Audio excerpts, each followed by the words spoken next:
A very good morning, everyone. Our school, DD Blessings, has started awareness campaign. It is our privilege that we are able to aware the public about the atrocities done to our doctors. So the topic of our awareness campaign is saving our heroes. As we all know that coronavirus disease is spreading far and wide.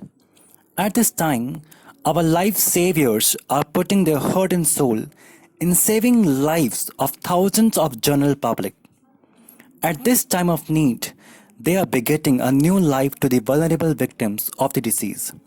Still, why they are being attacked for their innocent deeds? During the time of our struggle, during the time of our pain, we pray to God to relieve us from our pain. Why our gods are being attacked now? Aren't they relieving us of our pain?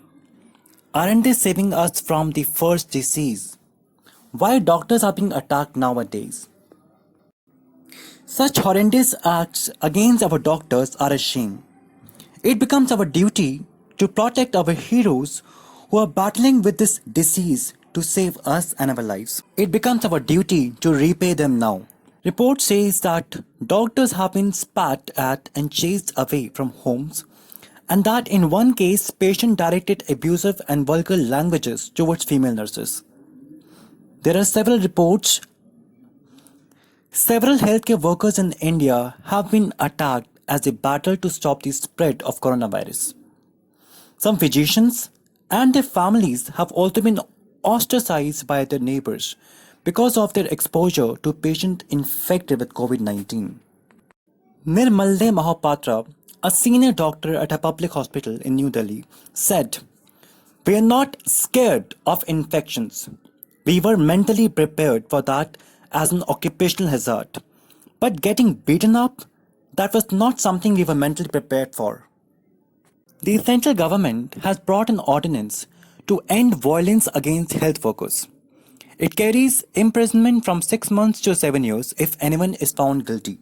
BJP leader Javadkar said that attacks on doctors and health professionals will not be tolerated. Health workers who are trying to save the country from this epidemic are unfortunately facing attacks. Our doctors are saving our lives, rejuvenating our souls, and begetting a new life to all of us. Please, it's our request to end violence against healthcare workers and healthcare professionals. If our life saviors suffer such assault and atrocities, nobody could save us from this disease ever in future. Even this poster says that we should appreciate and help them. Thank you.